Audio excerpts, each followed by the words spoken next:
San Ambrosio, obispo y doctor de la Iglesia. 7 de diciembre.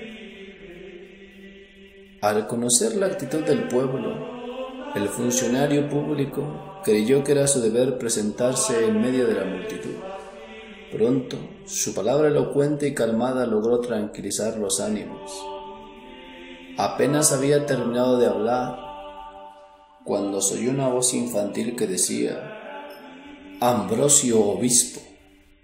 «Ambrosio obispo», gritó la multitud entusiasmada, considerando la voz de la inocencia como un mandato del cielo.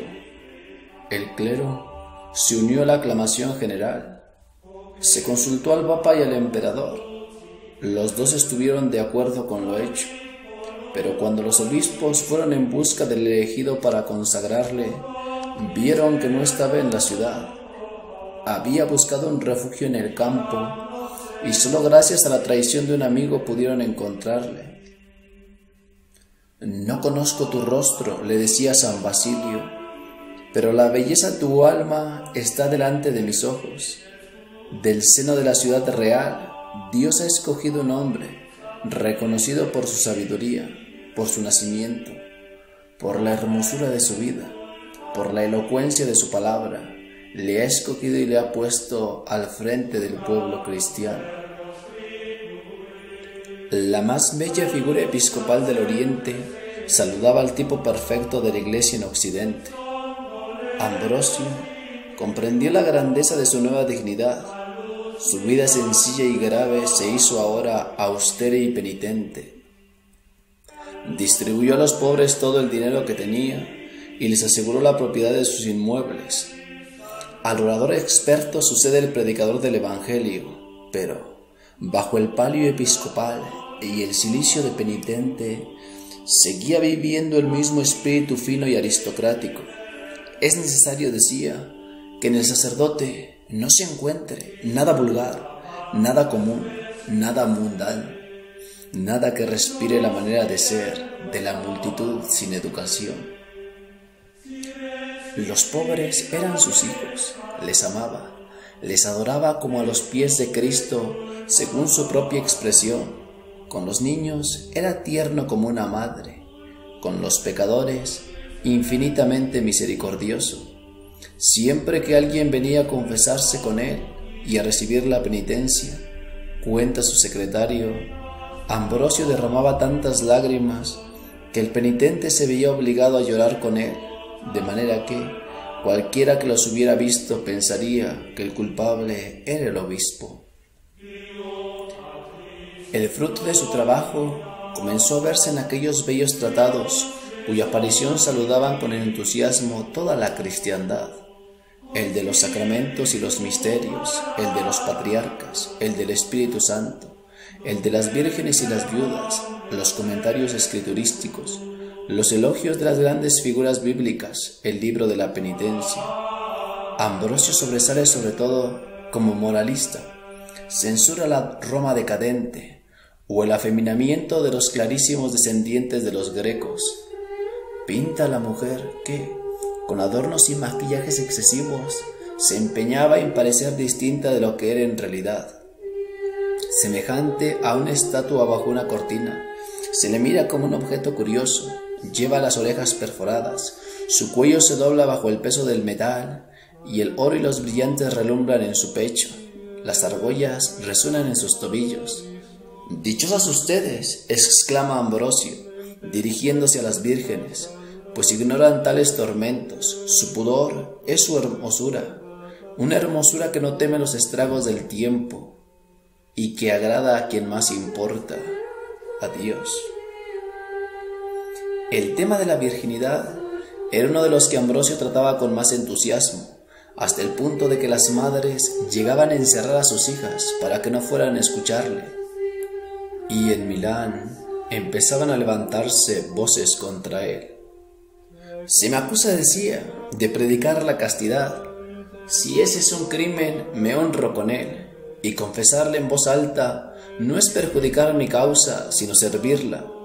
Me llaman el maestro de la virginidad, me echan en cara los seguidores que hago para ella.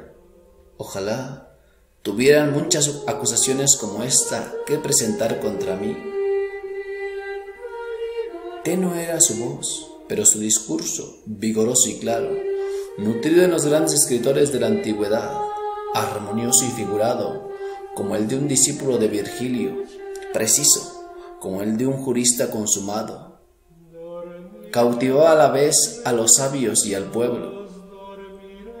Una llama de entusiasmo, un dulce calor le anima, una santa poesía le ilumina con resplandores divinos, y en medio de aquella ternura, que ya en aquel tiempo se le llama la suavidad de Ambrosio, hay arranques de grandeza y vehementes atrevimientos, según la expresión de un joven oyente, retenido aún en los lazos de la herejía, pero que a su vez debía llegar a ser maestro de la elocuencia cristiana. Aquella palabra, aceite derramado sobre las llagas del pecador, dominaba y suspendía. El mismo testigo, Agustín de Hipona, nos describe también la caritativa abnegación de Ambrosio. No veía manera de conversar con él, como lo hubiera deseado, porque un ejército de necesitados me impedía llegar a su presencia. Era el enfermero de sus dolencias. La puerta de la casa episcopal estaba siempre abierta y el acceso estaba permitido a todo el mundo.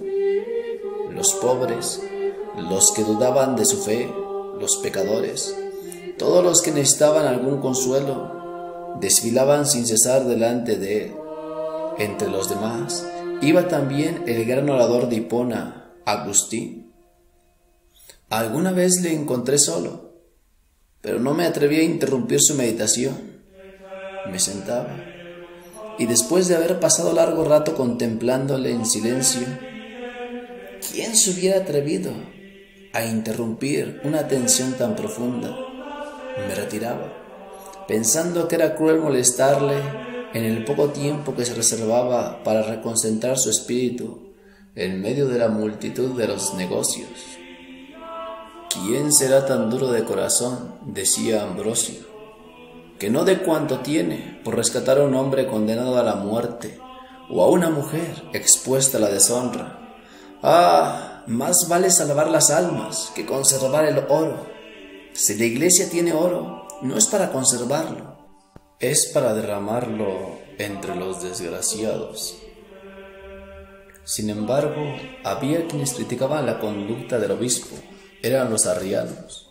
Ambrosio los había combatido en sus escritos, en sus homilías y en su vida, y los combatía también con su bondad. Cuando veas, escribía el obispo de Imola, a uno de estos pobres que se levanta, excusadle, tenderle la mano, rehusarle el perdón sería perder su alma. Esta conducta disminuía el número de los seguidores de los herejes, los cuales, protegidos por la viuda del emperador Valentiniano, exigieron que Ambrosio les entregara una de las basílicas.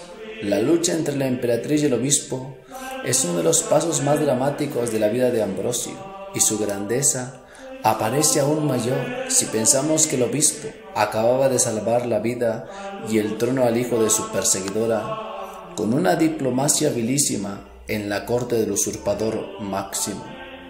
«Mis bienes son de la patria», contesta Ambrosio a los enviados de la emperatriz, «pero lo que es de Dios no tengo derecho a entregarlo. Se le arman emboscadas, se le persigue, se le amenaza con el destierro. Corre la voz de que se pagan asesinos para acabar con él, pero él no cede. El pueblo está con él y se apiña en torno suyo, le defiende. «No entregues nada a Ambrosio», le gritan en medio de las reuniones litúrgicas. Un día, los soldados rodean la basílica. El obispo está dentro con su pueblo, enardecido.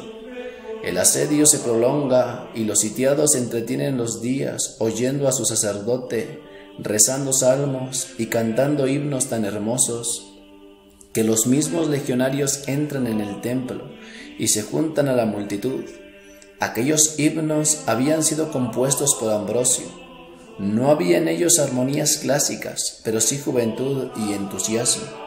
Eran ritmos de un carácter popular, gritos espontáneos del corazón cristiano, arranques bellísimos llenos de inspiración que revelaban al verdadero poeta, joyas auténticas de una poesía nueva que la Iglesia recogió con entusiasmo y agregó para siempre a su liturgia. La omnipotencia imperial tuvo que doblegarse ante la energía del obispo, y Ambrosio, admitido en el consejo de los emperadores, va a realizar sus sueños de una política cristiana. El emperador Graciano le considera como un padre. Valentiniano II no hace nada sin su consejo. Ambrosio aparece como un hombre de Estado, y la huella de su influencia se descubre en la legislación que sale de la Cancillería Imperial entre los años 378 y 388.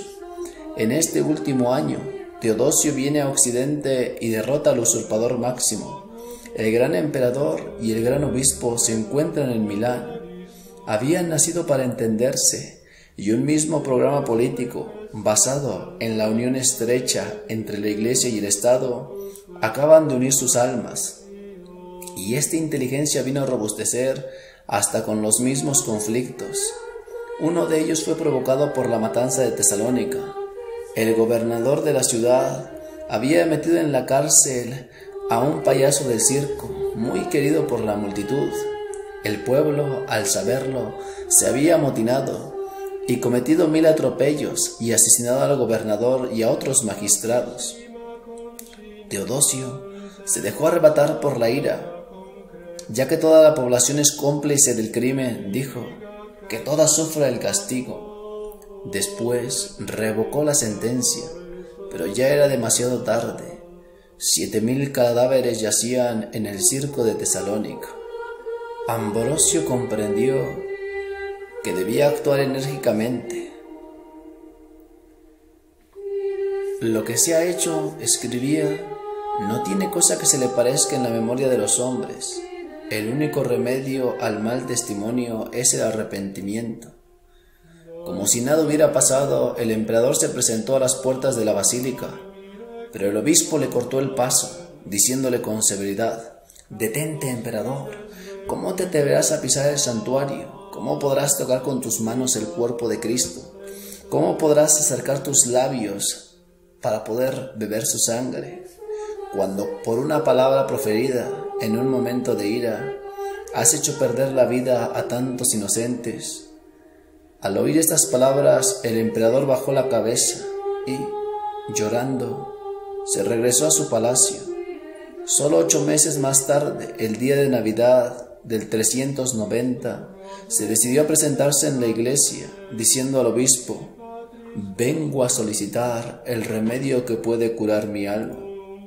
La armonía entre los dos grandes hombres no volvió a interrumpirse. Por desgracia, 5 años más tarde el emperador baja al sepulcro. Ambrosio le lloró con una oración fúnebre, que es una obra maestra de elocuencia antigua. Desde entonces, la vida se le hace sumamente pesada. La muerte de su amigo había roto sus sueños políticos. Su vida es más retirada. Sigue enseñando a su pueblo, pero ya no aparece en el palacio. Ahora termina su libro de los deberes y escribe su bello tratado del beneficio de la muerte. Un día sus oyentes rompen en llanto al oírle decir, «Oh Padre mío, abre tus brazos para recibir a este pobre servidor que te suplica. Concédeme que vaya a juntarme a los que han hallado el descanso en el reino de Dios, con todos los invitados a las bodas eternas». Todos presienten su fin. Una embajada de la corte y del pueblo llega hasta él para suplicarle que pida a Dios que no le saque de este mundo. Y él contesta con estas humildes y nobles palabras que San Agustín no se cansaba de admirar. «No he vivido de tal manera que tenga vergüenza de seguir viviendo, pero no tengo miedo a morir porque tenemos un Señor bueno». Esta es la última enseñanza de aquel gran hombre, que fue un compuesto maravilloso de suavidad y de energía, el más humilde y el más altivo de los cristianos. Fue inflexible con la tiranía omnipotente, con las legiones de la emperatriz, con el paganismo, con la herejía y con la hipocresía, pero fue condescendiente con los pobres, con los pescadores, con Agustín convertido, con Teodosio arrepentido.